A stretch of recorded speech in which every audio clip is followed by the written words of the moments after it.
নমস্কার বন্ধুরা, Monica's food খাজানাতে সবাইকে স্বাগত। আজ আমি আপনাদের জন্য নিয়ে এসেছি ইন্ডিয়ান ফ্লেভারে কোরিয়ান রাইস বল। একদম সাধারণ উপকরণে কিভাবে এই কোরিয়ান রাইস বল তৈরি করবেন সেটাই আজ আমি আপনাদের সঙ্গে শেয়ার করব। ভীষণ মজার একটি রেসিপি, বিকেলের স্ন্যাক্সে বা বাচ্চাদের টিফিনে এইরকম একটা সুস্বাদু রেসিপি তৈরি করতে পারেন। ভিডিওটি স্কিপ না করে শেষ পর্যন্ত দেখুন। আশা করছি আজকের রেসিপি সবার ভালো লাগবে। আমার নতুন পুরনো সকল বন্ধুদের অনেক অনেক ভালোবাসা জানিয়ে শুরু করছি আজকের রেসিপি। প্রথমেই আমি গ্যাসের চুলায় একটা পাত্রে 1 কাপ জল গরম করে নেব।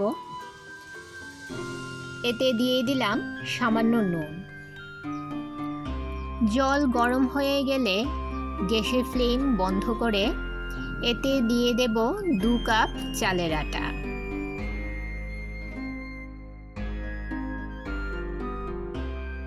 খুব ভালো করে নেড়েচেড়ে গরম জলের সঙ্গে চালের আটা মিশিয়ে নেব।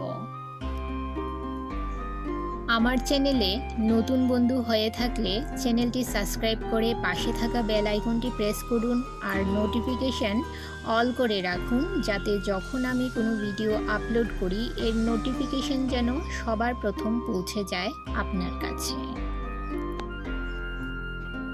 চালের আটা অনেক গরম আছে, আমি চালের আটা ঢাকা দিয়ে কিছুক্ষণ রেখে দেব।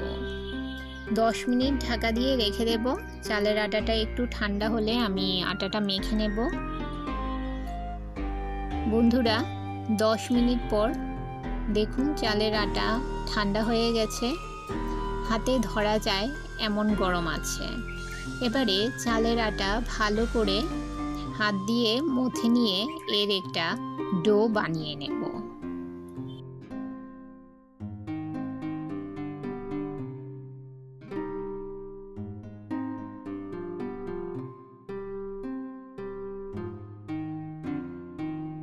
হাতে সামান্য তেল লাগিয়ে এই আটার ডো থেকে অল্প অল্প মিশ্রণ নিয়ে ছোট ছোট বলের আকারে গড়ে নেব।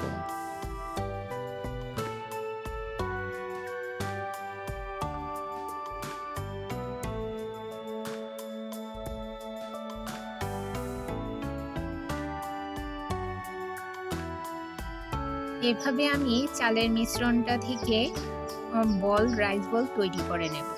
এই যে দেখুন, 2 কাপ চালের গুঁড়ো দিয়ে আমার কতগুলো রাইস বল তৈরি হয়েছে। এবারে একটা ছিদ্রযুক্ত থালা নিয়েছি। থালায় সামান্য তেল ব্রাশ করে রাইস বলগুলো এর উপর বসিয়ে দেব। বন্ধুরা, যারা আমার রেসিপিটি দেখছেন অথচ একটা লাইক দিতে ভুলে গেছেন, তাদের কাছে অনুরোধ, প্লিজ একটা লাইক দিয়ে ভিডিওটি কন্টিনিউ করুন। আপনার একটা লাইক পৌঁছে দিতে পারে আমার রেসিপি আরও বহু মানুষের কাছে।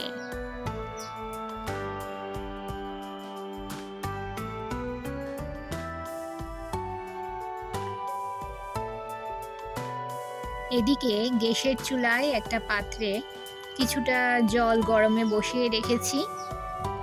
এখন এই রাইস বলের থালাটা এর উপর বসিয়ে দিলাম। ঢাকা দিয়ে 10 মিনিট হাই মিডিয়াম ফ্লেমে স্টিম করে নেব।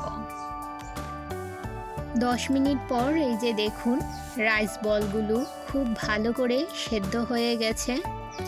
এই পর্যায়ে বলগুলো আলাদা করে নেব, তা না হলে একটার গায়ে আরেকটা লেগে থাকবে। এই যে দেখুন, রাইস বলগুলো কত সুন্দরভাবে এই পর্যায়ে আলাদা হয়ে যাচ্ছে। এবারে আলাদা করে নিয়ে রাইস বলগুলো আলাদা করে নিয়ে একটা পাত্রে নামিয়ে নেব।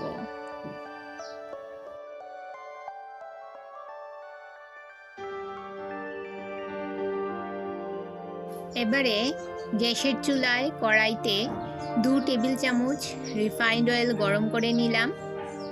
এতে দিয়ে দিলাম 2টো মিডিয়াম সাইজের কুচনো পেঁয়াজ। মিডিয়াম ফ্লেমে কিছুক্ষণ নেড়ে চেড়ে হালকা লাল করে পেঁয়াজগুলো ভেজে নেব।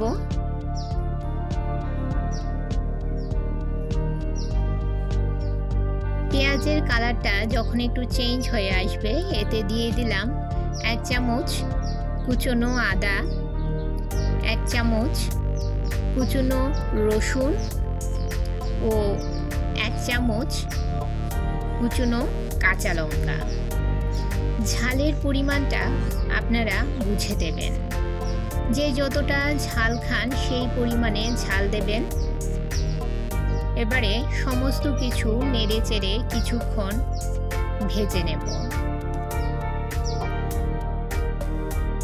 পেঁয়াজ, রসুন, আদা, কাঁচা লঙ্কা মিডিয়াম ফ্লেমে কিছুক্ষণ ভেজে নিয়ে এতে দিয়ে দিলাম 1 টেবিল চামচ রেড চিলি সস, আর দিয়ে দিলাম 2 থেকে 3 টেবিল চামচ টমেটো কেচাপ। টমেটো কেচাপের পরিমাণটা আপনারা একটু বাড়িয়ে দেবেন।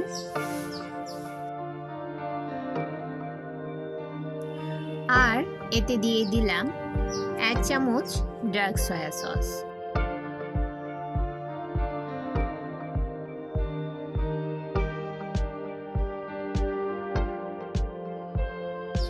সব কিছু ভালো করে নেড়ে চেড়ে মিশিয়ে নিয়ে ফ্লেভারের জন্য এতে দিয়ে দিলাম সামান্য গোলমরিচ গুঁড়ো।